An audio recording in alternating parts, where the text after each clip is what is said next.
Welcome back to Pepper Fries. ಇವತ್ತು ನಾವು ನಮ್ಮ ಉತ್ತರ ಕರ್ನಾಟಕದ ಒಂದು ಹಳೆಯ ಸಾಂಪ್ರದಾಯಿಕ ಮತ್ತು ತುಂಬ ವಿಶೇಷವಾದ ಅನ್ನವನ್ನು ಮಾಡ್ತಾ ಇದ್ದೀವಿ. ಅದೇ ನಮ್ಮ ರಾಣೆಬೆನ್ನೂರಿನ ಸ್ಪೆಷಲ್ ಬೀರಂಗಿ ರೈಸ್. ಬಿಸಿ ಬಿಸಿ ಬೀರಂಗಿ ರೈಸ್, ಎಣ್ಣೆ ಬದನೆಕಾಯಿ ಪಲ್ಯ ಕಾಂಬಿನೇಷನ್ ಸಖತ್ ಟೇಸ್ಟ್ ಕೊಡುತ್ತೆ. ಹಾಗಾದರೆ ಬೇಕಾಗುವ ಸಾಮಗ್ರಿಗಳನ್ನು ನೋಡೋಣ. ನಾವು 1.5 ಟೀ ಸ್ಪೂನ್ ಜೀರಿಗೆ ತೊಗೊಂಡಿದ್ದೀವಿ, 2 ಟೀ ಸ್ಪೂನ್ ಕೊತ್ತಂಬರಿ ಕಾಳು ತೊಗೊಂಡಿದ್ದೀವಿ, 1 ಕಪ್ ಬಾಸುಮತಿ ರೈಸ್, 1 ಕಪ್ ಕೋಲಂ ಅಥವಾ ಮನೆಯಲ್ಲಿರುವ ಬುಲೆಟ್ ರೈಸ್, 2 ಸಣ್ಣಗೆ ಹೆಚ್ಚಿದ ಈರುಳ್ಳಿ, ಗೋಡಂಬಿ ತೊಗೊಂಡಿದ್ದೀವಿ, 4 ರಿಂದ 5 ಹಸಿಮೆಣಸಿನಕಾಯಿಯನ್ನು ತೊಗೊಂಡಿದ್ದೀವಿ, 1 ಕಪ್ ಹಸುವಿನ ಬೆಣ್ಣೆಯನ್ನು ತೊಗೊಂಡಿದ್ದೀವಿ, 2 ಟೀ ಸ್ಪೂನ್ ಕೊತ್ತಂಬರಿ ಕಾಳು, 2 ಟೀ ಸ್ಪೂನ್ ಕಾಳು ಮೆಣಸು, 4 ರಿಂದ 5 ಲವಂಗ, 2 ಏಲಕ್ಕಿ, 1.5 ಚಮಚ ಜೀರಿಗೆ, 1 ಅನಾನಸ್ ಮಗ್ಗು, 2 ಮರಾಠಿ ಮಗ್ಗು, ಸ್ವಲ್ಪ ಚಕ್ಕೆ, 1 ಬಿರಿಯಾನಿ ಎಲೆಯನ್ನು ತೊಗೊಂಡಿದ್ದೀವಿ. ಮೊದಲಿಗೆ ಅಕ್ಕಿಯನ್ನು ರೆಡಿ ಮಾಡಿಕೊಳ್ಳೋಣ. ಇಲ್ಲಿ ನಾವು 1 ಕಪ್ ಬಾಸುಮತಿ ರೈಸ್ ತೊಗೊಂಡಿದ್ದೀವಿ, 1 ಕಪ್ ಮನೆಯಲ್ಲಿರುವಂತಹ ರೈಸನ್ನು ತೊಗೊಂಡಿದ್ದೀವಿ. 2 ಅಕ್ಕಿಯನ್ನು ಚೆನ್ನಾಗಿ ಮಿಕ್ಸ್ ಮಾಡಿ 2 ರಿಂದ 3 ಬಾರಿ ನೀರಿನಲ್ಲಿ ಚೆನ್ನಾಗಿ ತೊಳ್ಕೋಬೇಕು. ಸುಮಾರು 20 ರಿಂದ 30 ನಿಮಿಷಗಳ ಕಾಲ ನೆನೆಯಲು ಬಿಡಬೇಕು. ಅಕ್ಕಿ ನೆನೆಯುವಷ್ಟರಲ್ಲೇ ನಮ್ಮ ಬೀರಂಗಿ ರೈಸ್ನ ಸ್ಪೆಷಲ್ ಮಸಾಲಾ ಪುಡಿಯನ್ನು ರೆಡಿ ಮಾಡಿಕೊಳ್ಳೋಣ. ಒಂದು ಬಾಣಲೆಯನ್ನು ಬಿಸಿ ಮಾಡಿಕೊಂಡು 2 ಟೀ ಸ್ಪೂನ್ ಕೊತ್ತಂಬರಿ ಕಾಳು, 2 ಟೀ ಸ್ಪೂನ್ ಕಾಳು ಮೆಣಸು, 4 ರಿಂದ 5 ಲವಂಗ, 2 ಮರಾಠಿ ಮೊಗ್ಗು, 2 ಏಲಕ್ಕಿ, ಸ್ವಲ್ಪ ಚಕ್ಕೆ, 1 ಅನಾನಸ್ ಹೂವು, 1.5 ಚಮಚ ಜೀರಿಗೆಯನ್ನು ಮಿಕ್ಸ್ ಮಾಡ್ಕೋಬೇಕು. ಮಿಕ್ಸ್ ಮಾಡಿಕೊಂಡು ಚೆನ್ನಾಗಿ ಸಣ್ಣ ಉರಿಯಲ್ಲಿ ಫ್ರೈ ಮಾಡ್ಕೋಬೇಕು. ಇದನ್ನು 2 ರಿಂದ 3 ನಿಮಿಷಗಳ ಕಾಲ ಚೆನ್ನಾಗಿ ಫ್ರೈ ಮಾಡ್ಕೋಬೇಕು. ಯಾವುದೇ ಎಣ್ಣೆ ಯೂಸ್ ಮಾಡಬಾರ್ದು.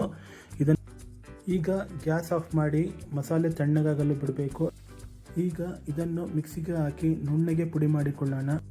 ಈ ಮಸಾಲೆ ಪುಡಿಯೇ ನಮ್ಮ ಬೀರಂಗಿ ರೈಸ್ಗೆ ಸಖತ್ ಫ್ಲೇವರ್ ಕೊಡುತ್ತದೆ. ಈಗ ಒಂದು ಕುಕ್ಕರ್ ತೆಗೆದುಕೊಳ್ಳೋಣ. ಇಲ್ಲಿ ಒಂದು ಇಂಪಾರ್ಟೆಂಟ್ ವಿಷಯ ಏನಂದರೆ, ಬೀರಂಗಿ ರೈಸ್ನ ನಿಜವಾದ ಸ್ಪೆಷಾಲಿಟಿ ಅಂದ್ರೇ ಬೆಣ್ಣೆ. ಆದ್ದರಿಂದ ಇಲ್ಲಿ ನಾವು ಸಾಕಷ್ಟು ಬೆಣ್ಣೆಯನ್ನು ಬಳಸ್ತೀವಿ.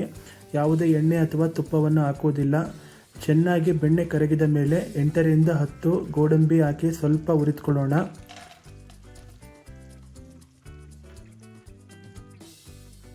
ನಂತರ 4 ರಿಂದ 5 ಹಸಿಮೆಣಸಿನಕಾಯಿಯನ್ನು ಉದ್ದುದ್ದವಾಗಿ ಸೀಳಿ ಹಾಕ್ಕೊಳ್ಳೋಣ. ಈ ಬೀರಂಗಿ ರೈಸಲ್ಲಿ ಯಾವುದೇ ತರಕಾರಿಗಳನ್ನು ಹಾಕೋದಿಲ್ಲ, ಯಾವುದೇ ದೊಡ್ಡ ಇಂಗ್ರೀಡಿಯೆಂಟ್ಸ್ಗಳನ್ನು ಆ್ಯಡ್ ಮಾಡೋದಿಲ್ಲ. ಆದರೂ ಈ ಬೀರಂಗಿ ರೈಸ್ ಸಖತ್ ಟೇಸ್ಟ್ ಕೊಡುತ್ತದೆ. ಈಗ 7 ರಿಂದ 8 ಎಸಳು ಬೆಳ್ಳುಳ್ಳಿಗಳನ್ನು ಸೇರಿಸ್ಕೊಳ್ಳೋಣ.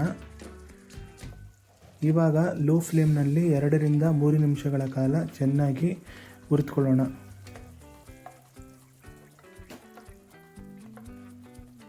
ವಿಶೇಷವಾದ ಉತ್ತರ ಕರ್ನಾಟಕ ರೈಸನ್ನು ಮದುವೆ ಸಮಾರಂಭಗಳಲ್ಲಿ ಮತ್ತು ಸಾಂಪ್ರದಾಯಿಕ ಕಾರ್ಯಕ್ರಮಗಳಲ್ಲಿ ಮಾಡ್ತಾರೆ. ಈಗ 2 ಸಣ್ಣಗೆ ಹೆಚ್ಚಿದ ಈರುಳ್ಳಿಯನ್ನು ಸೇರಿಸ್ಕೊಳ್ಳೋಣ. ಈರುಳ್ಳಿ ಚೆನ್ನಾಗಿ ಬ್ರೌನ್ ಕಲರ್ ಬರುವವರೆಗೂ ಫ್ರೈ ಮಾಡ್ಕೋಬೇಕು. ಈರುಳ್ಳಿ ಬ್ರೌನ್ ಕಲರ್ ಬಂದರೆ ರೈಸ್ಗೆ ಒಂದು ಬ್ಯೂಟಿಫುಲ್ ಫ್ಲೇವರ್ ಬರುತ್ತದೆ.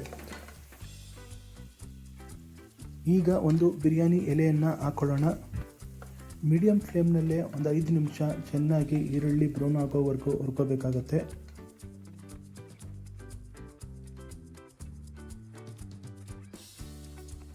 ಇವಾಗ ಕೊತ್ತಂಬರಿಯನ್ನು ಸೇರಿಸ್ಕೊಳ್ಳೋಣ.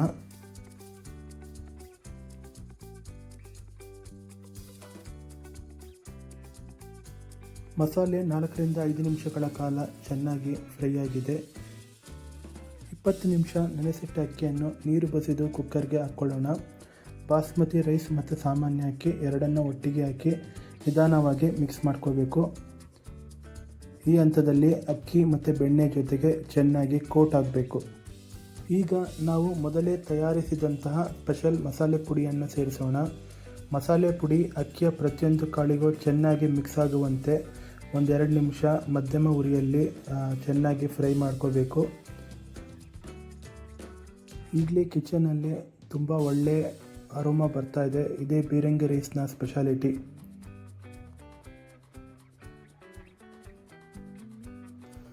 ನಾವು 2 ಕಪ್ ಅಕ್ಕಿ ತೊಗೊಂಡಿದ್ದೀವಿ. ಅದಕ್ಕೆ ಸುಮಾರು 3ರಿಂದ 3.5 ಕಪ್ ನೀರನ್ನು ಹಾಕ್ಕೊಳ್ಬೇಕು. ಇದು ಯಾವುದೇ ವೆಜಿಟೇಬಲ್ ರೈಸ್ ಅಲ್ಲ, ಇದರಲ್ಲಿ ಯಾವುದೇ ತರಕಾರಿ ಇಲ್ಲ. ಆದರೆ ಟೇಸ್ಟ್ ಮಾತ್ರ ತುಂಬ ರಿಚ್ ಆಗಿರುತ್ತೆ. ಕಾರಣ ಇದು ಬೆಣ್ಣೆಯಲ್ಲಿ ಅಕ್ಕಿಯನ್ನು ಚೆನ್ನಾಗಿ ಹುರಿತೀವಿ. ಆದ್ದರಿಂದ ಈಗ ರುಚಿಗೆ ತಕ್ಕಷ್ಟು ಉಪ್ಪನ್ನು ಸೇರಿಸ್ಕೊಳ್ಳೋಣ. ಈಗ ಸ್ವಲ್ಪ ಕೊತ್ತಂಬರಿಯನ್ನು ಸೇರಿಸ್ಕೊಳ್ಳೋಣ. ಈಗ ಎಲ್ಲವನ್ನು ಚೆನ್ನಾಗಿ ಮಿಕ್ಸ್ ಮಾಡಿ ಕುದಿಯಲು ಬಿಡೋಣ. ಕುದಿ ಬಂದ ನಂತರ ಕುಕ್ಕರ್ ಮುಚ್ಚಳ ಹಾಕ್ಕೋಬೇಕು. ಈ ಬೀರಂಜಿ ರೈಸ್ ಇದು ಸಾಮಾನ್ಯವಾಗಿ ಎಲ್ಲ ಹೋಟೆಲ್ಗಳಲ್ಲೂ ಸಿಗಲ್ಲ.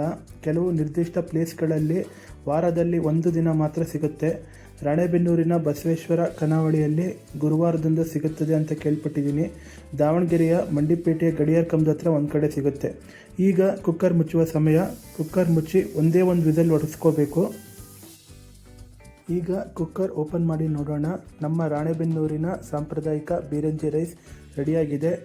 ಅಕ್ಕಿಯ ಕಾಳುಗಳು ಎಷ್ಟು ಚೆನ್ನಾಗಿ ಸಪ್ರೇಟಾಗಿ ಆಗಿವೆ ನೋಡಿ. ಬೆಣ್ಣೆಯ ಫ್ಲೇವರ್, ಮಸಾಲೆಯ ಅರೋಮಾ, ಹಸಿಮೆಣಸಿನಕಾಯಿ ಖಾರ ಮತ್ತು ಬೆಳ್ಳುಳ್ಳಿಯ ಫ್ಲೇವರ್ ಎಲ್ಲವೂ ಸೇರಿ ತುಂಬ ಅದ್ಭುತವಾದ ಟ್ರೆಡಿಷ್ನಲ್ ರುಚಿಯನ್ನು ಕೊಡುತ್ತೆ. ಇದು ಸಾಮಾನ್ಯವಾಗಿ ವೆಜಿಟೇಬಲ್ ರೈಸ್ ಅಲ್ಲ. ಇದು ಯಾವುದೇ ತರಕಾರಿ ಇದರಲ್ಲಿ ಆ್ಯಡ್ ಮಾಡಿಲ್ಲ.